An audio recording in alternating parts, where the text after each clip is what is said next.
At ayun na nga mga kaibigan at mga kapar-parents natin dyan. Ito na ang bagong update natin kay Cookie.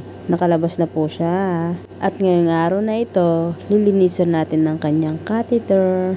Dahil pansamantala po dyan lumalabas ang kanyang wiwi, kaya lilinisan natin para iwas infection. Dahil pag napabayaan natin ito, baka maging cause na naman to ng infection sa kanyang bladder. Kaya sisiguraduhin namin maganda ang kanyang aftercare. Dahil ayaw na po namin ulit maulit ang nangyari sa kanya. Kaya ingat-ingat po tayo. So yun nga, kailangan natin muna punasan ng wet wipes dyan. Tapos after that, punasan ng dry tissue dyan para maiwasan mag-rashes ang kanyang tiyan. At dito nga sa part na to, lininisan na namin ng butas ng catheter niya. Kumuha kami dyan ng cotton buds at linagay namin ng alcohol. At doon pinasok namin sa butas ng catheter niya para matanggal ang mga tira-tirang wiwi. At saka nga pala mga kaibigan, sobrang bilis ng heal ng surgery niya. Dahil dyan sa part na yan, hinahanap namin yung tahe ng kanyang pagkakasurgery. Grabe, clear na clear, wala talaga kami makitang bakas. Grabe, sobrang bilis ng recovery sa labas ng katawan niya. At sana mga kaibigan, tuloy-tuloy na to. At ayun na nga, linagyan na natin ng diaper ang kanyang tiyan. Oo, nagtataka kayo no? Sa tiyan talaga. 2 layer pala ng diaper ang linalagay namin dyan. Una sa tiyan at ang pangalawa, yun ang sasalo ng wiwi niya.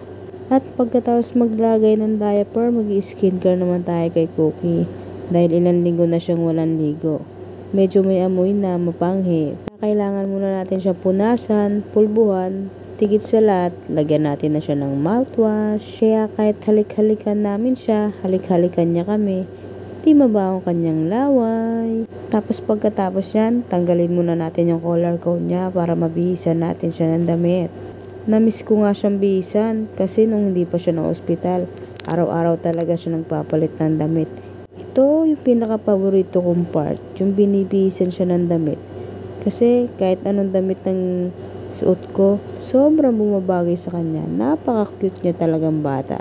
Oh, baka sabihin na naman ng iba dyan, napaka-OA namin para bihisan namin yung ganyan yung alaga namin.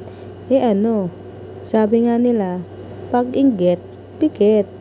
Ha, charot. At ayun na nga mga kaibigan, pinalakad-lakad muna natin dyan ng konti si Cookie para kahit papano ma-exercise naman ang kanyang katawan, hindi puro higa.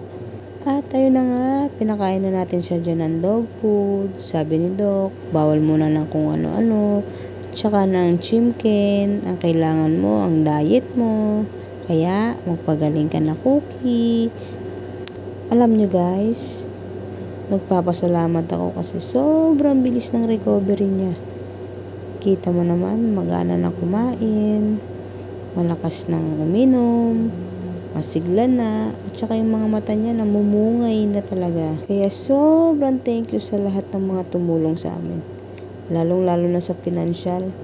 Biruin mo yun. Saan namin kinuha yung pambayad kay Cookie? Dahil lang yun sa mga sumusuporta at mga nagmamahal kay Cookie.